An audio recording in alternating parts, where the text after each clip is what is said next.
I don't want to be a bodybuilder. Trust me, bro, you're probably nowhere near that problem. And let's dive into why. This is probably one of the most common things I hear when I'm talking to other guys. Is like, oh, I don't want to get too big. I don't want to be a bodybuilder.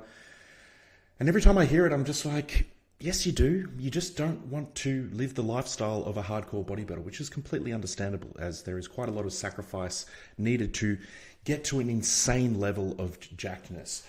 So really what we're looking at here is like there's a scale here. Average dude, muscular guy, which is probably myself, to be honest, even though I have competed. And then the next level here, which is C-bum, being a competitive bodybuilder. This is like the peak of where we can go with training. Bodybuilding equals extreme. What most people don't see is the work that it takes. They just see the end result. They don't see years of training, every single meals plan, the food scales, the diet phases, the bulks, the cuts, prioritizing sleep, saying no to social events, and training when they don't fucking feel like it. Really, you want to be making sure that like all of this stuff, training, nutrition, recovery, consistency, that equals this at no matter what level it is. So at my level, being just a muscular dude, it's like I still need to focus on these things. And, most of the case with everyone else, they need to too, to get a level of jackness that they want. Because the physique you admire isn't built by just pure motivation. There has to be a level of obsession to want to get to a certain position. From that, once the obsession dies, the discipline and the routine and the habits that you built from that obsession will stay with you for life. The top level guys, they set the standard because, you watch the Olympics and you don't think, oh, I need to start training like an Olympic sprinter, because we understand that they're operating at the highest level. Yet with bodybuilding and training, for some reason, if we start tracking our training and our protein, we're going to instantly turn into Arnold Schwarzenegger or Chris Bumstead or anything. It's just not how it works. These elite physiques, they show us what's possible, what can potentially work, and what principles matter. Just like elite runners teach running. And just like powerlifters teach strength. We don't copy everything because it's a use case of what you need right now and then, whatever you need in the future. But we borrow the lessons from the top because they're the top. They've proven that they work at that highest level. What really is going to determine your results is the time frame, your goal, your lifestyle, the reason why you want to fucking do this, which is really big, and the adherence to keep going when things are fucking hard and chaos hits your life. Because two people can run the exact same program and end up with completely different physiques. Because it's not determined by the plan, it's determined on how well they execute the plan.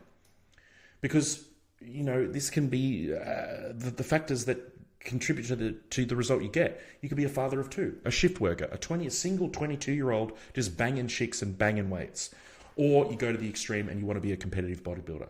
These are all different lives, require different outputs, and all get different results.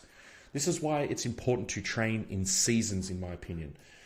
You have seasons of growth where you're really fucking locked in, 90 to 95% adherence, all your meals are tracked, all your sleep's tracked, you say no to social events, your training's pushed to the fucking limit, and recovery is taken seriously. To follow that, you want to look at, okay, well, I can't really hold that 95% all the time. And that's okay. Not most people can't. I can't. And that's why in these maintenance periods, you're putting in 70 to 80% adherence. You're still training really fucking hard. All of your meals are still tracked, but you still have room for events, meals out, life in general. I like going hunting. I like being outdoors. I like camping. I make time for that as well. But also, I like to look fucking good, which means that there's time where I need to lock in if I want to continue to improve. So you don't need to live like a bodybuilder. Here's me having some fucking wine. But having periods where you lock in like one is necessary if you want to look like you train. Because or else you're going to get, if you only put in ever 70%, well, you're going to get 70% of the returns, which in most cases, if you're here listening to me, you probably want more. Now, the year-round thing is like, the biggest difference isn't how much you fucking know, it's the adherence. Because bodybuilders who are in a competitive realm or, if they're a model or whatever, they're 90 to 99% adherent every single day, every single week, every single month, every single year. It is all about sacrifice. And most men don't want that. I don't fucking want that.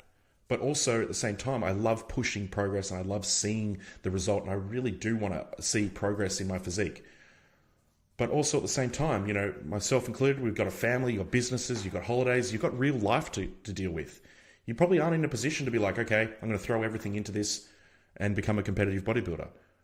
But there, again, like I said up here in the seasons, we want to be looking at it and go, okay, which season what time frame do we have where we can put in this amount of effort, and then what time frame can we pull back a little bit? So, you want to build the body and live the life. I love being outdoors and I love looking jacked. So I'm going to train really hard to match that level of lifestyle and for the level of vision that I have for my physique. Because you don't need to become this robot to build an impressive physique, but you do need to stop pretending that muscle just fucking happens by accident, by you just showing up to the gym and maybe eating protein. The guys you look up to, like Arnold, C-Bum, whoever the fuck it is, they have sacrificed more than you're ever willing to sacrifice to get there. And you know what? That is fucking okay. Because your goal isn't to become them. You never will look like them. But the main thing is that you want to make sure of yourself is that you're moving the needle forward to adhere to the goals that you want to hit, that will guarantee you to have more respect for yourself. That means that you're going to hold a higher standard for your training, and all of that stuff will start to bleed through into your lifestyle, and everything will come more into alignment. So this is what I do here at Grounded Strength. I am Coach Adrian, and I help guys train so they look like they train. If that's something that you are fucking interested in, and you are interested in taking your physique from that 70% that you've probably been putting in right now, and having these seasons where you put in a little bit more effort, there's a link in the bio, the description. Book a call. Be great to speak with you.